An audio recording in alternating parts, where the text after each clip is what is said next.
मित्रों, स्वागत है आपका हमारे YouTube चैनल एसएस महावचन पे। आज हम बात करते हैं भारत में ही क्यों हुआ सभी देवी देवताओं का जन्म। भारत की भूमि को देवी देवताओं की जन्म भूमि माना जाता है। भारत के लगभग हर कोने में किसी न किसी देवी देवता या अवतार के जन्म की कथा और श्रवण कोलाहल है। भगवान विष्णु के सभी अवतार भारत भूमि पर ही हैं, जिनमें से सबसे प्रसिद्ध प्रभु श्री राम और श्री कृष्ण भगवान की युगों से पूजा होती रहती है। उन्होंने भी अपने जन्म के लिए भारत माता के पवित्र कोख का ही चयन किया है। ऐसे में यह प्रश्नावली समाप्त हो गई है कि वह कौन सा खास कारण है। इसके आधार पर आदिवासियों के स्थान देवी देवताओं का जन्म भारतवर्ष में हुआ, जब हिंदू धर्म के ग्रंथ भारत के अतिरिक्त अन्य देशों में भी हैं। इस प्रश्न का उत्तर जानने के लिए आपको प्राचीन ग्रंथों का अध्ययन करना होगा।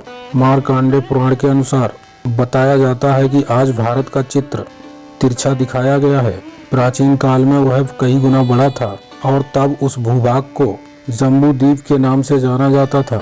मार्कंडेय पुराण के जम्बू द्वीप उत्तर और दक्षिण के बजाय मध्य क्षेत्र में सबसे अधिक फैला हुआ था और फैलाव क्षेत्र के अनुसार मेरुवर्ष या फिर इलावर्त के नाम से भी लोग जानते थे।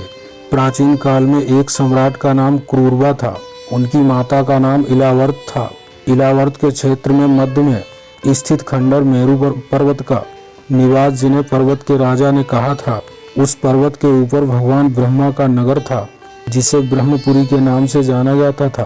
ब्रह्मपुरी के निकट ही लगभग 8 की संख्या में शहर में बसे एक चित्र से एक भगवान इंद्र का तो एक अन्य शहरों में अन्य देवी देवताओं के भवन बताए गए हैं।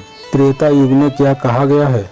पुराणों में त्रेता युग से संबंधित विवरण पढ़ने पर पता चलता है कि भगवान राम के अवतरण से भी हजारों वर्ष पहले मनु, स्वयंभू मनु के पुत्र और पृथ्वी पुत्र ने ही भारतवर्ष की नींव रखी थी।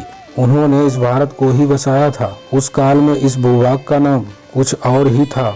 कुछ लोगों का मानना है कि इस भारत देश का नाम भगवान राम के नाम पर अपलोड किया गया है, लेकिन धर्म ग्रंथों में इस संबंध में अलग अलग मत देखने को मिलते हैं। इसके अनुसार अलग अलग ग्रंथों में भारत की उत्पत्ति के संबंध में अलग अलग विचार पढ़ने को मिलते हैं। वायु पुराण में बताया गया है कि प्राचीन काल में किसी महाराज का प्रियव्रत कोई पुत्र नहीं था, इसीलिए उन्होंने अपनी नाती का नाम अग्निंद्र रखा था। उन्होंने उसे गोद ले लिया था, जिसका लड़का नाभि था। नाभि की पहली जो पुत्री मेरु से जो उत्पत्ति हुई, उसका नाम ऋषभ था। इसी राजा के पुत्र भरत हुए और नाभि के नाम पर हमारे देश का नाम भारतवर्ष रखा गया। प्राचीन काल के भारत देश का इतिहास काफी विस्तृत क्षेत्र में फैला हुआ था और इसमें पाकिस्तान, अफगानिस्तान, श्रीलंका, बांग्लादेश, भूटान, नेपाल, ईरान, इराक और चीन जैसे कई बड़े देशों का अन्य देशों में भी हिंदू देवी देवताओं के मंदिर के दर्शन मिलते हैं। आपको बता दें कि जहां भगवान विष्णु के प्रसिद्ध अवतार भगवान राम का जन्म अयोध्या में हुआ था, वहीं भगवान श्री कृष्ण का जन्म मथुरा में हुआ था। इसी तरह भगवान श्री हनुमान जी का जन्म किष्किंधा में हुआ था। भगवान भोलेनाथ कैलाश में विराजमान हैं। ये सभी स्थान भारत में ही हैं। सभी व्यापकों के महान देवता हैं और सभी की पूरी दुनिया में पूजा की जाती है। फिर भी सभी ने भारत माता के पवित्र कोख को ही अपनी जन्म स्थली के रूप में चुना। मित्रों, मैं आशा करता हूँ आपको ये वीडियो पसंद आई होगी। अगर पसंद आई है तो चैनल को सब्सक्राइब जरूर कर लें और घंटे को दबाकर ऑल पर सिलेक्ट कर लें, ताकि ऐसी अपडेट आप तक पहुँचती रहे। वीडियो को लाइक करके नीचे दिए गए कमेंट बॉक्स में अपना सुझाव जरूर लिखें। आज के लिए इतना ही मित्रों, मिलते हैं फिर आने वाली वीडियो में। जय श्री राम।